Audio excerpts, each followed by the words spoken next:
तो हम लोग आज स्टेट मैथ पेपर 1 के बारे में जानेंगे, उसमें ऑब्जेक्टिव क्वेश्चन के बारे में विस्तार पूर्वक समझेंगे। तो देखिए स्टेट, सब्जेक्ट मैथ और पेपर 1।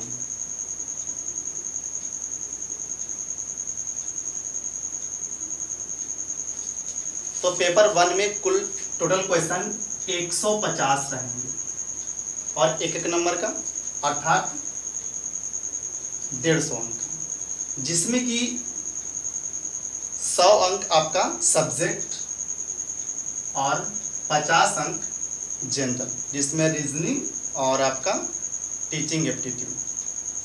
तो जो 100 अंक है वह केवल मैथमेटिक्स रहेगा।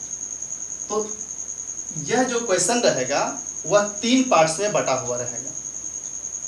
तो सबसे पहले जो 25% क्वेश्चन रहेंगे वह 11th और 12th से रहेंगे, अर्थात 100 में 25 क्वेश्चन 11th एंड 12th से होंगे, ठीक है। और दूसरा जो पार्ट्स है उसमें 10 क्वेश्चन जो रहेंगे वह कॉमर्शियल मैथमेटिक्स से रहेंगे, 10 या 11 जो भी कहिए, ठीक है। और तीसरा जो क्वेश्चन रहेगा 65 क्वेश्चन, यह आपका 9th एंड 10th, अर्थात जो सब्जेक्ट क्वेश्चन मैथमेटिक्स रहेंगे 100 अंक का, उसमें 3 टाइप्स के क्वेश्चन रहेंगे। 25 क्वेश्चन जो रहेंगे 11-12 से, और 65 जो क्वेश्चन रहेंगे वह 9-10 से, और कॉमर्शियल मैथमेटिक्स से 10 क्वेश्चन। ये सारे क्वेश्चन को हम कवर करेंगे, 11-12 वाले क्वेश्चन को भी, 9-10 वाले क्वेश्चन को भी, और ये कॉमर्शियल मैथमेटिक्स को भी। इसमें आपका लाभ हानि, टाइम वर्क रेशियो, ये सब जो भी होता है, चक्रवृद्धि ब्याज, ये सब आएंगे, ठीक है। तो ये 3 पार्ट्स में बटा हुआ है और तीनों को हम लोग कवर करेंगे। चलिए तो हम लोग क्वेश्चन को आगे बढ़ाते हैं और सबसे पहला क्वेश्चन देखते हैं।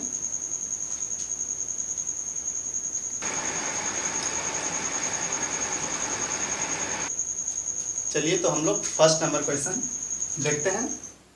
यहाँ क्वेश्चन कहता है किसी घन का आयतन उसके कुल किनारों के बराबर है तो वर्ग इकाइयों में कुल सतही क्षेत्रफल क्या होगा।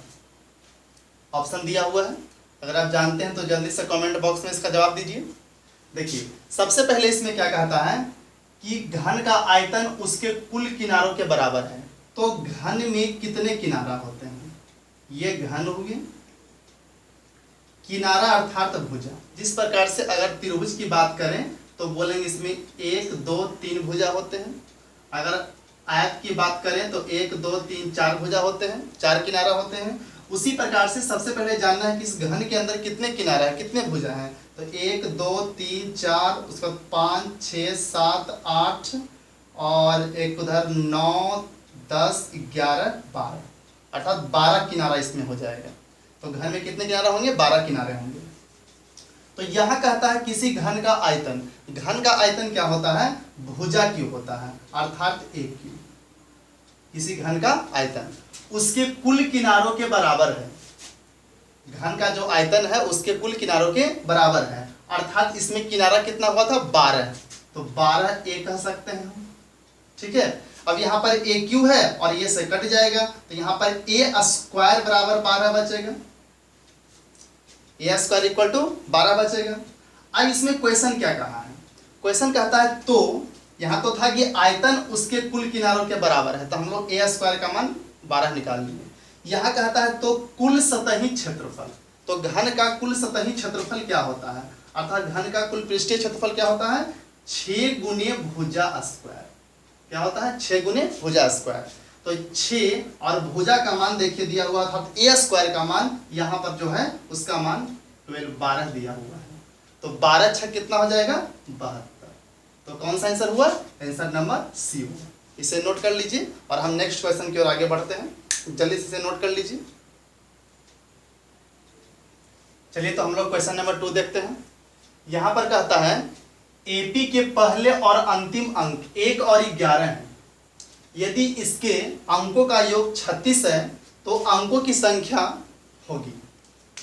तो सबसे पहले इसमें अंकों का योग दिया हुआ है, तो इसे आप जानते हैं सूत्र की Sn इक्वल टू होता है n/2 इंटू प्रथम पद प्लस अंतिम पद। प्रथम पद को A से इंडिकेट और अंतिम पद को Tn से इंडिकेट। तो Sn का फॉर्मूला हुआ n/2 इंटू प्रथम पद अजोड़ अंतिम पद। ठीक है, आप लोग जानते होंगे। देखिए अगर इसे हम आगे बढ़ाएंगे तो n/2 रह गया, यहाँ a रह गया, और Tn का फॉर्मूला आप लोग सब जानते हैं कि a plus n minus 1 into D होता है। Tn के स्थान पर a plus n minus 1 into D.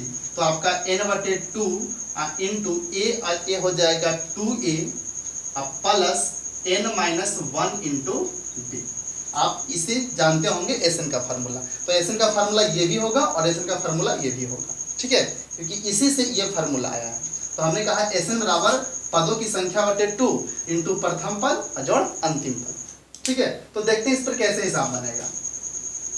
तो सबसे पहले इस क्वेश्चन में कहा है क्या कि AP के पहले और अंतिम अंक, पहले मतलब A का मान कितना है 1 और अंतिम अंक मतलब अंतिम पद अर्थात Tn का मान 11।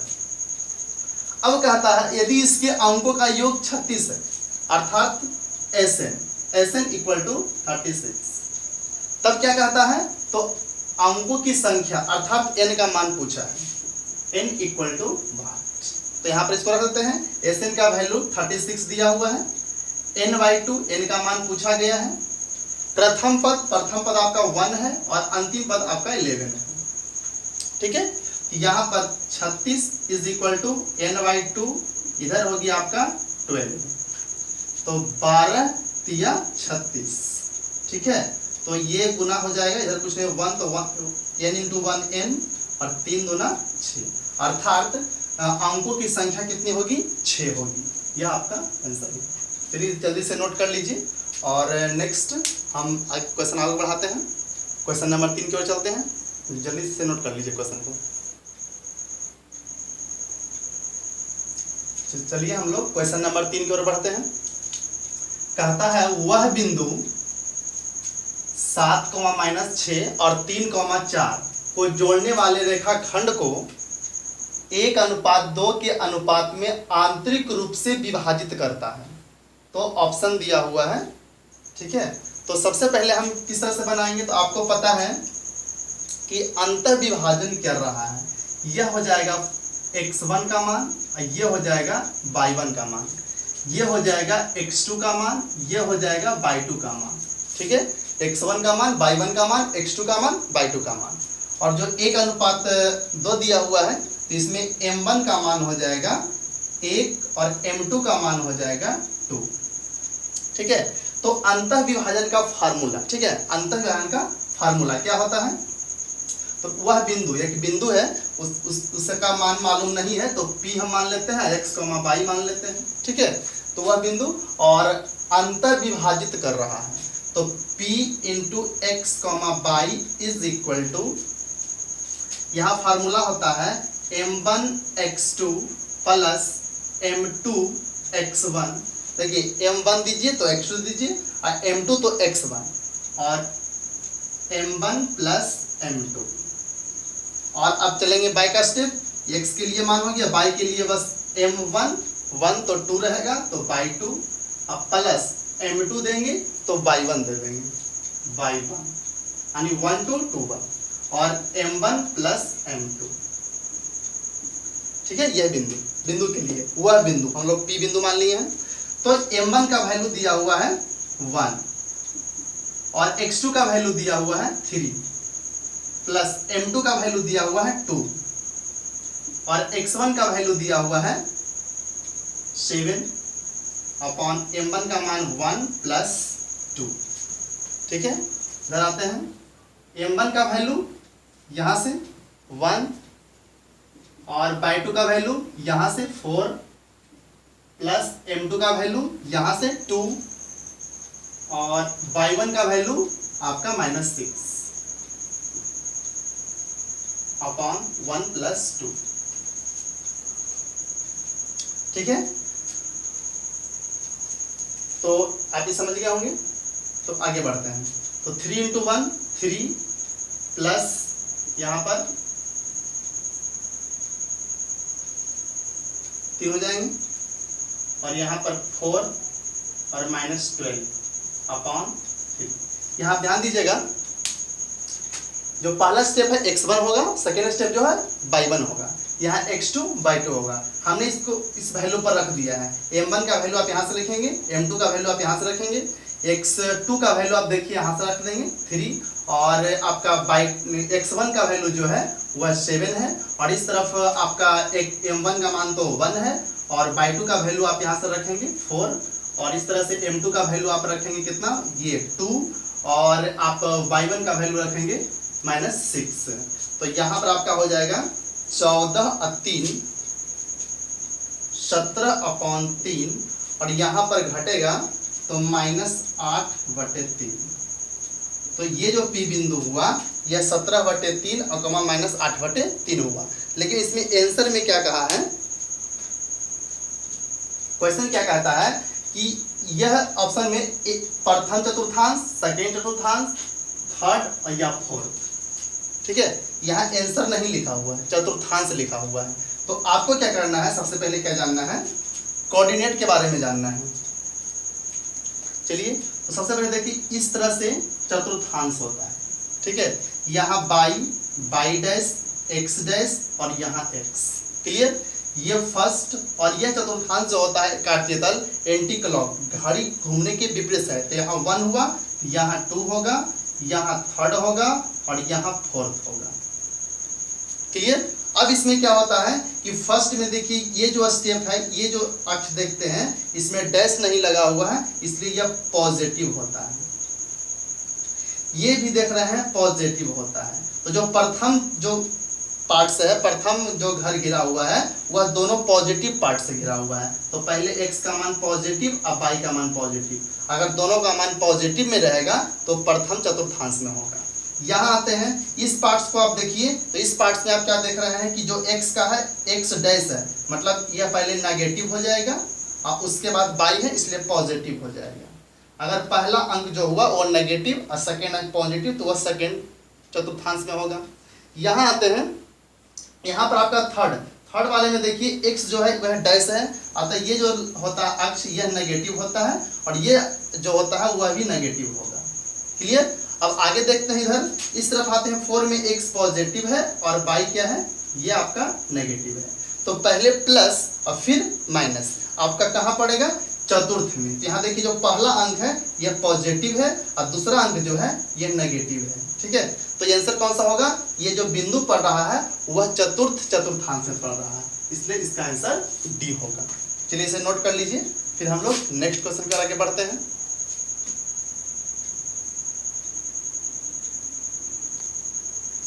चलिए आपके पास 4 नंबर क्वेश्चन है। यदि इसका जवाब जल्दी से जानते हैं तो कमेंट बॉक्स में दीजिए।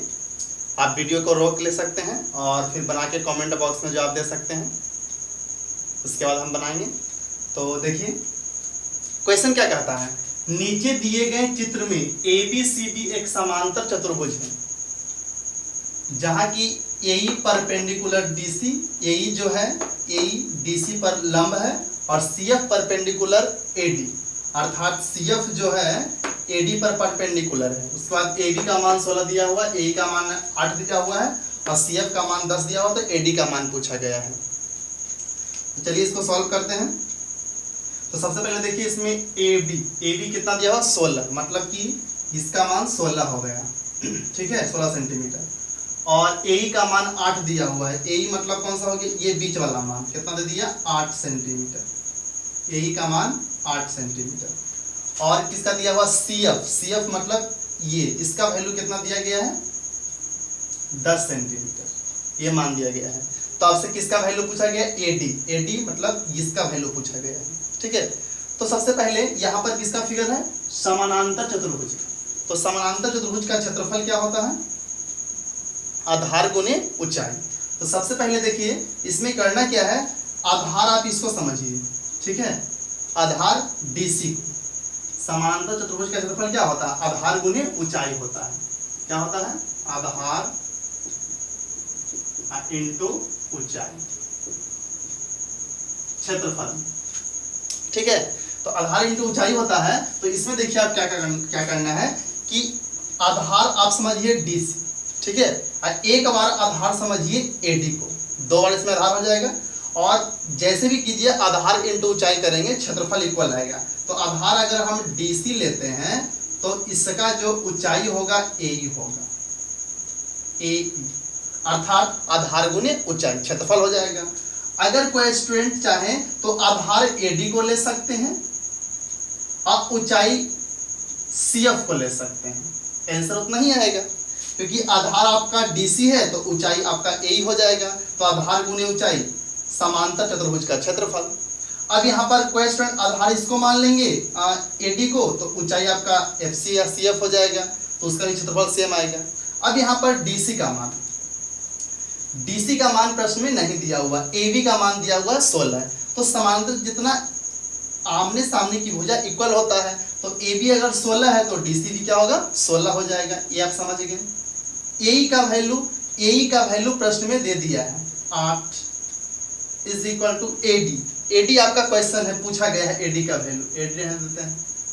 और CF का मान भी आपका दिया हुआ है 10। ठीक है, तो 16 इंटू 8 128, और ये इधर आ जाएगा 10, तो बच जाएगा AD अर्थात 12.8 इज इक्वल टू AD का वैल्यू 12.8 होगा। चलिए जल्दी से नोट कर लीजिए, फिर हम क्वेश्चन नंबर 5 की ओर बढ़ेंगे। नोट कर लीजिए इसको। चलिए तो हम लोग 5 नंबर क्वेश्चन देखते हैं।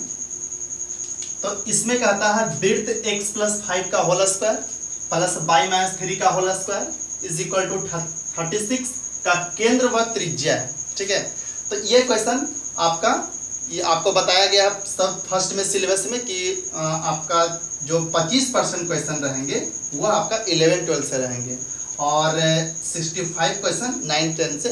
इसके जो पहले क्वेश्चन हम लोग पढ़े थे वह आपका जो क्वेश्चन था वह 9-10 से था, लेकिन यह आपका 25% में आएगा, मतलब 100 में 25 क्वेश्चन इस टाइप का भी रहेगा। ठीक है, तो हम इसे जानते हैं, अर्थात ये 11-12 से टच करेगा। तो ये क्वेश्चन है वृत्त। सबसे पहले देखिए, अगर हम इस प्रकार से वृत्त बनाएं, यहाँ पर देख लीजिए, अगर हम इस प्रकार से वृत्त बनाएं इस तरह से, तो ये तो हो जाएगा बाई डैश एक्स डैश और इधर एक्स। क्लियर? तो यहाँ एक हम वृत्त बनाते हैं। ठीक है, तो वृत्त मान लीजिए कि किसी कहीं से कहीं न गुजर के होके जाएगा ही, तो यहाँ हम मान लेते हैं x, y से होकर गया है, और इसका केंद्र हम कुछ मान लेते हैं h, k या g, f कुछ भी ले सकते हैं। हमने h, k मान लिया। तो यहाँ से यहाँ का डिस्टेंस, इसको o लिख देते हैं, इसको a लिख देते हैं। ठीक है, तो a डिस्टेंस फार्मूला से आपका फार्मूला क्या होगा, इसे अगर हम मानेंगे, ये वृत्त हुआ x, y से होकर गया है। ठीक है, और ये h, के केंद्र मान लिए। पहले हम इसका थोड़ा सा थ्योरी देख लेते हैं, फिर हम इस आपको समझा देंगे बेहतर ढंग से। तो यहाँ पर क्या है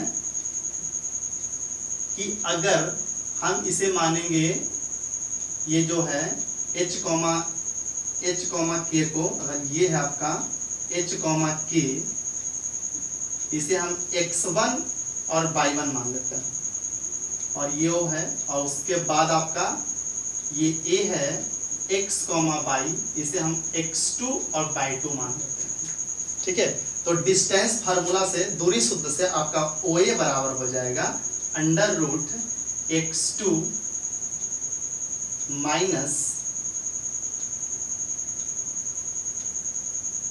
x1 का whole square plus y2 minus y1 का होल स्क्वायर।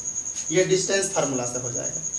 अब यहाँ पर OA आपका क्या हो जाएगा, त्रिज्या r हो जाएगा, तो r लिख देते हैं, इज इक्वल टू x2 का वैल्यू हो जाएगा x और माइनस x1 का वैल्यू हो जाएगा h का होल स्क्वायर प्लस और x2 का वैल्यू हो जाएगा सॉरी y2 का वैल्यू हो जाएगा y और माइनस y1 का वैल्यू हो जाएगा k और का होल स्क्वायर। और ये रूट इस तरफ आएगा या दोनों तरफ वर्ग कर देंगे, ये हो जाएगा r square is equal to x minus h का होल स्क्वायर और प्लस y माइनस k का होल स्क्वायर। अर्थात ये आपका हो गया x माइनस h का होल स्क्वायर और प्लस y माइनस k का whole square is equal to r square. यह वृत्त का समीकरण होगा जिसका केंद्र क्या है h, k है। अब यहाँ ध्यान से देखिए, यहाँ पर ध्यान से देखना है इस क्वेश्चन में यह वृत्त का समीकरण दिया हुआ है, आपको केंद्र और त्रिज्या पूछा गया है। ठीक है, तो सबसे पहले यहाँ पर देखिए इससे तुलना कीजिए। आपका लिखा हुआ है x प्लस 5 का होल स्क्वायर लिखा हुआ है प्लस y माइनस 3 का होल स्क्वायर लिखा हुआ है और इज इक्वल टू यह 36 है, तो इसको हम 6 का स्क्वायर कर सकते हैं। ठीक है ना।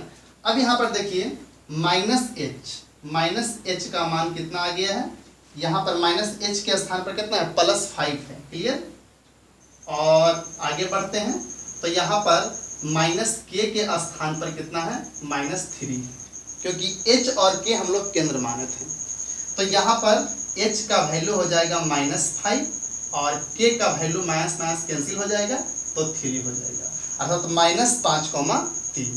तो क्या होगा -5,3 इसका क्या हो जाएगा केंद्र हो जाएगा। और यहाँ देखिए 36 था तो हम लोग 6 का स्क्वायर किए हैं, इससे आप तुलना कीजिए तो r के स्थान पर कितना है 6 है, तो r इक्वल टू 6, त्रिज्या 6। तो यहाँ पर आपका -5,3 केंद्र हो जाएगा। ठीक है, और त्रिज्या हो जाएगा 6, तो -5,3 और 6 ऑप्शन नंबर ए मिलता है। चलिए इसे नोट कर लीजिए आप लोग। वृत्त का समीकरण ये है, डायरेक्टली एग्जाम में वृत्त का समीकरण भी पूछ सकता है। तो चलिए क्वेश्चन नंबर 6 हम लोग देखते हैं। यहाँ पर कहता है केंद्र -3, -4 और त्रिज्या दिया हुआ है 5 वाले वृत्त का समीकरण ज्ञात करें। कौन सा ऑप्शन होगा? तो इसमें सबसे पहले देखिए, आप पिछले बार देखें कि वृत्त का जो समीकरण होता है वह क्या होता है x माइनस h का होल स्क्वायर और प्लस y माइनस k का whole square is equal to r square. यह वृत्त का समीकरण होता है। ठीक है, तो इसमें केंद्र जो वृत्त का केंद्र होता है बीच में, यह आपका दिया हुआ है -3, -4।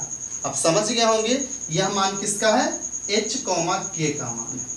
h, k का मान, h का मान -3 हो गया और k का मान कितना हो गया -4 हो गया।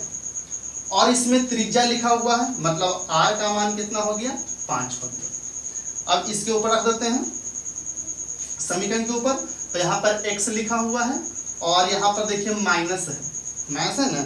उसके बाद h का मान -3 है, माइनस सूत्र से है, और h का मान -3, तो यहाँ पर हम लोग -3 दे देते हैं और यहाँ पर होल स्क्वायर प्लस y, उसके बाद फिर से आपका माइनस दिया हुआ है और k का मान दिया हुआ -4, यहाँ पर -4 का whole square is equal to r square. r तो आपको पता है 5 दिया हुआ है, तो 5 का स्क्वायर।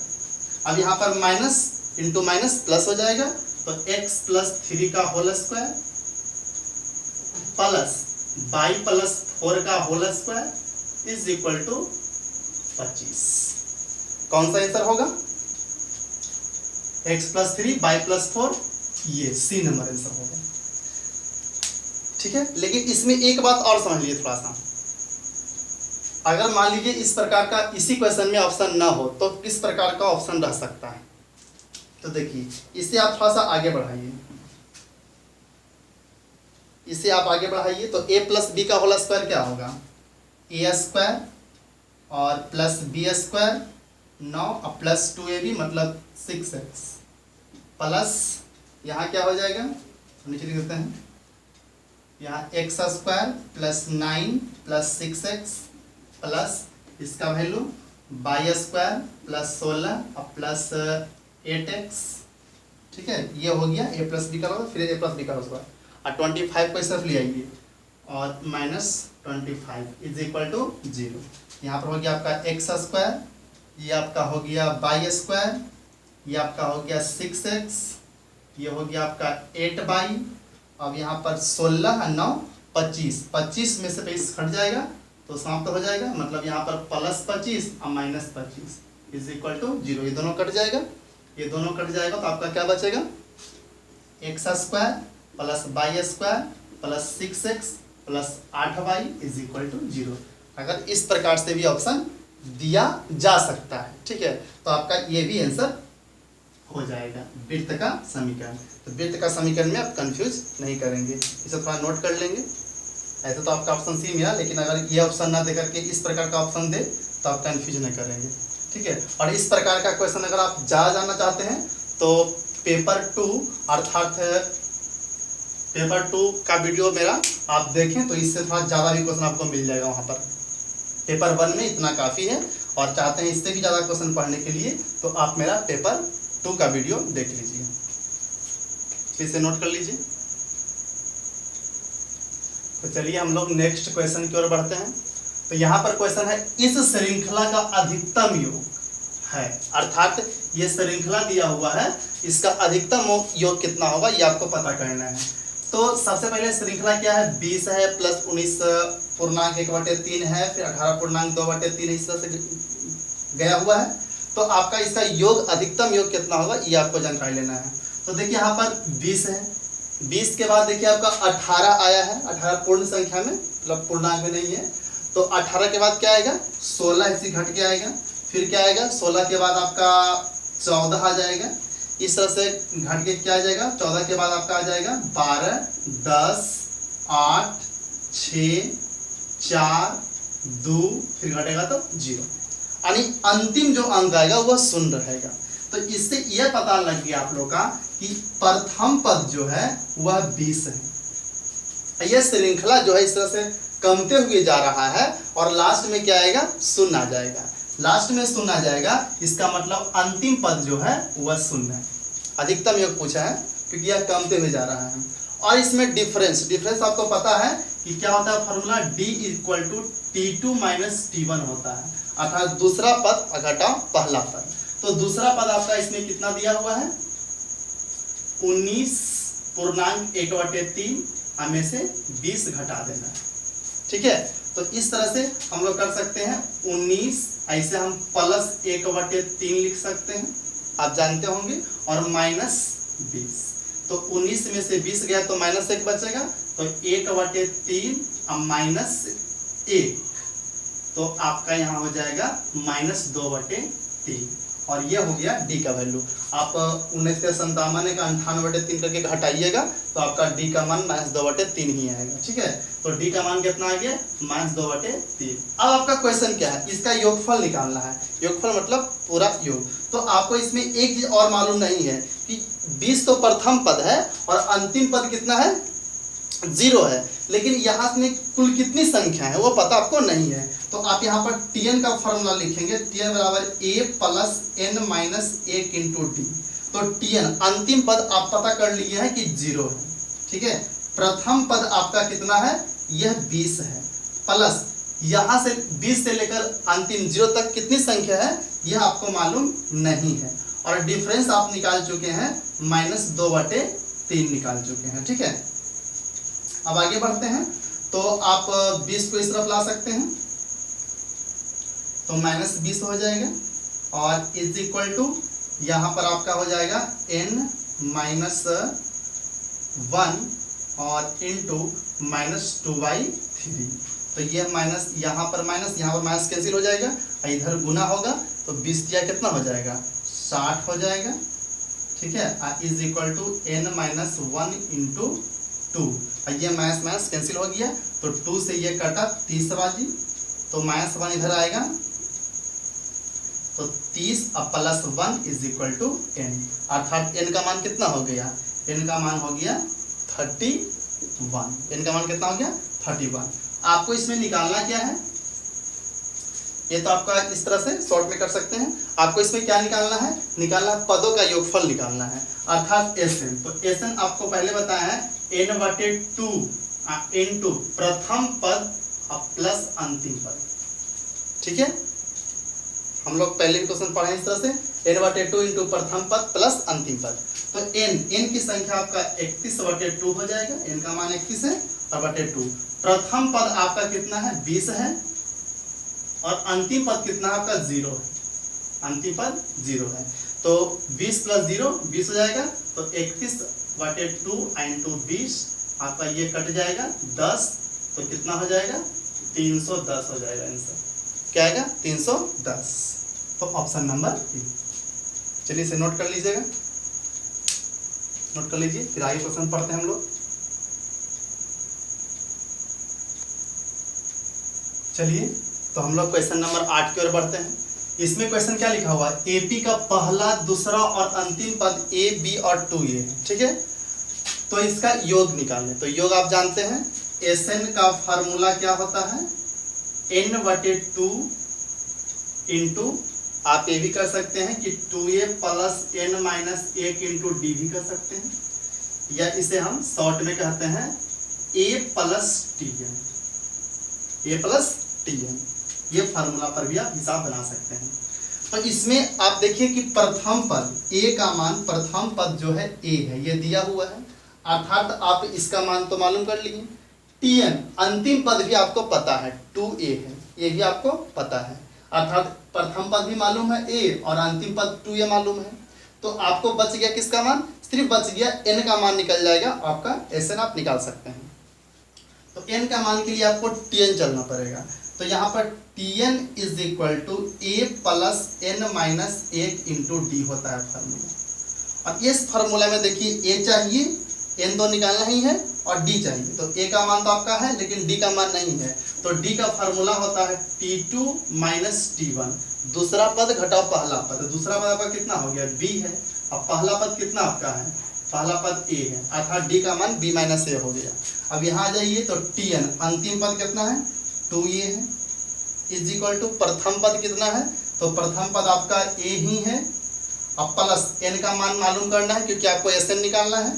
तो यहाँ पर n-1 आई इंटू डी का वैल्यू आप यहाँ पर देख रहे हैं b - a लिखा हुआ। अब ये इस तरफ आएगा, तो 2a में से a घटेगा, तो केवल a बच जाएगा, = ठीक है, a घट गया, और ये गुना में है तो भागा में आ जाएगा। ये एक स्टेप कर देते हैं हम लोग, n-1 इंटू b - a। अब यहाँ पर क्या हो जाएगा, ये गुना में तो भागा में आ जाएगा, तो a/b - a n-1 हो जाएगा। तो n-1 हुआ, तो आपको -1 इस तरफ आएगा, तो आपका हो जाएगा a/b -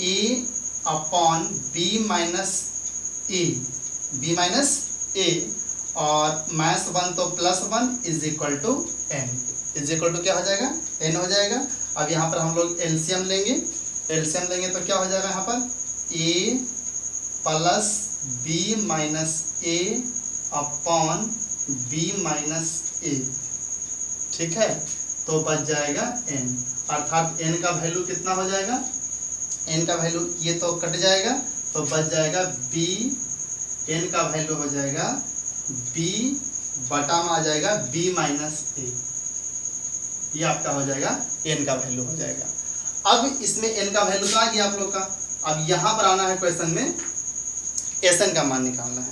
तो एसएन का मान निकालना है, तो आप क्या करेंगे, यहाँ पर लिखा हुआ देखिए n/2 लिखा हुआ है, तो n/2, तो n का मान कितना है, b/b - a, और यहाँ पर 2 हो जाएगा। और उसके बाद प्रथम पद कितना दिया हुआ है, प्रथम पद आपका दिया हुआ है a ही है, अब प्लस अंतिम पद कितना है, 2a है, अंतिम पद 2a है, तो 2a + a 3a हो जाएगा, तो 3a इंटू b, अर्थात 3ab/2 इंटू b - a। तो इसमें देखिए कौन सा ऑप्शन मिल रहा है, 3ab/2 इंटू b - a, ये ऑप्शन मिल रहा है। यहाँ तो b - a 2 नहीं है, तो ऑप्शन नंबर बी सही जवाब है। चलिए तो हम लोग क्वेश्चन को और आगे बढ़ाते हैं। तो चलिए हम लोग क्वेश्चन नंबर 9 देखते हैं। 9 में क्या कहता है, एक तार 21 सेंटीमीटर त्रिज्या के एक चक्र के आकार का है, इसे एक वर्ग बनाने के लिए मोड़ा गया है, वर्ग का किनारा है। ठीक है, तो यहाँ पर एक वृत्त है और वृत्त को मोड़ करके वर्ग बनाया गया है। क्या बनाया गया है, वर्ग बनाया गया है और इसकी त्रिज्या है 21 सेंटीमीटर, त्रिज्या 21 सेंटीमीटर है और इस वर्ग का किनारा मालूम करना है, अर्थात भुजा मालूम करना है। तो ये जो वर्ग बनाया गया है, जो ये वृत्त देख रहे हैं, यहाँ से कट करेंगे तो इस तरह से एक लकीर बन जाएगा, एक सीधी रेखा हो जाएगा तार का, और इसे 4 भाग में बांट देंगे बराबर बराबर, 1 2 3 4, ऐसे इस तरह से बनाएंगे तो एक वर्ग बनेगा। ठीक है, तो ये जो कुल लंबाई जो होगा, इसका भी होगा, इसका भी होगा। तो इस तरह से सबसे पहले इसका हम क्या निकालते हैं, घेरा की लंबाई क्या होगा, परिधि होगा। तो वृत्त की परिधि, वृत्त की परिधि क्या होता है, 2 पाई आर, क्या होता है, 2 पाई आर होता है। तो 2, अब पाई का मान 22/7 और आर का मान कितना है, 21 है। तो 7 या 21 हो गया, तो आपका हो गया 22, इस तरह से 2 गुने 22 दूना 44, 44 तिया, तो आपका हो जाएगा, इसे कर दीजिए 44 गुने 3 कर सकते हैं या गुना भी कर दीजिए। तो ये आपका क्या आ गया, परिधि आ गया। ठीक है, क्या आ गया, परिधि आ गया, अर्थात इसकी लंबाई, और इतना ही लंबाई क्या है, इसका भी है, अर्थात 44 गुने 30 इस घेरा की भी लंबाई है और इस घेरा की लंबाई भी है। लेकिन ये चारों भाग बराबर है, चारों भाग क्या है, बराबर है। तो ये जो चारों भाग, कुल मान कितना आ गया है, 44 गुने 3 आ गया है। आपको क्या निकालना है, सिर्फ एक किनारा का मान निकालना है। तो 4 से भागा दे दीजिए, तो 4 ये हो गया, सॉरी 11 चौका 44 हो गया। तो ये आपको काटने आसान हुआ, 11 तिया 33, मतलब भुजा कितना गया, 33 33 33 33 है ना, अतः यह 33 हो गया, अर्थात इसका आंसर जो होगा बी नंबर होगा। ठीक है, चलिए आगे क्वेश्चन बढ़ते हैं, इसे नोट कर लीजिए आप, जल्दी से नोट कर लीजिए। तो चलिए हम लोग क्वेश्चन नंबर 10 देखते हैं। 10 में कहता है, एक धनराशि P 10 वर्षों में 2 गुनी हो जाती है, साधारण ब्याज की उसी दर पर यह धनराशि 20 वर्षों में कितनी हो जाएगी। तो हम लोग नेक्स्ट क्वेश्चन देखते हैं। इसमें लिखा हुआ है, एक बैंक में 10,000 रुपये का मूलधन 10% वार्षिक दर से कितने समय में 13,310 रुपये हो जाएगा, जबकि ब्याज वार्षिक चक्रवृद्धि है।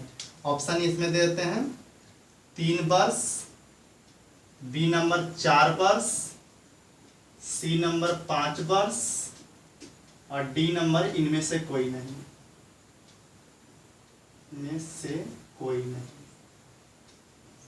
ठीक है, तो यहां देखिए, तो सबसे पहले आपका मिश्रधन कितना दिया हुआ है, 13,310। तो मिश्रधन बराबर क्या होता है, मिश्रधन बराबर मूलधन इंटू 1 + r/100 पर पावर n। तो यहाँ पर आपका जो है P इंटू 1 + r का मान 10 दिया हुआ है और समय अर्थात P निकालना है, n दे सकते हैं, अपॉन 100। तो यहाँ पर आपका हो जाएगा 13,310 = P और यहाँ पर हो जाएगा 10 दहे के 100 कटेगा, अर्थात आपका यहाँ पर बचेगा आपका 11/10 पर पावर n बचेगा। और मूलधन आपका दिया हुआ है 10,000, यहाँ पर आप लिख दीजिए = 10,000। ठीक है, अब इधर आ जाएगा तो एक शून्य काट सकते हैं, एक शून्य कट जाएगा तो आ जाएगा 1331 बटे 10,000, 11/10 पर पावर n। अब इसको हम क्या लिख सकते हैं, इसको लिख सकते हैं 11/10 का होल क्यूब = इधर है 11/10 का होल पावर n, ये कट जाएगा, n = 3, अर्थात 3 वर्ष में इतना हो जाएगा। तो देखिए हम लोग क्लास में क्या देखें कि इस जो हम लोग क्वेश्चन पढ़ें उसमें हम लोग 10th लेवल का भी पढ़ें, 12th लेवल का भी पढ़ें और कमर्शियल मैथ भी पढ़ें। इसी प्रकार से क्वेश्चन आपका एग्जाम में मिक्स रहेगा, जिसमें कि कुछ 25% आपका क्वेश्चन 12th क्लास से भी रहेगा, 10% इस प्रकार से कमर्शियल मैथमेटिक्स भी रहेगा, और 65 जो क्वेश्चन थे इसके समथिंग आसपास आपका जो क्वेश्चन रहेगा वो आपका 9-10 से रहेगा। ठीक है, तो इसी प्रकार से आप तैयारी कीजिए ताकि आपको 100 में 100 प्राप्त हो सके और अच्छी सफलता मिले।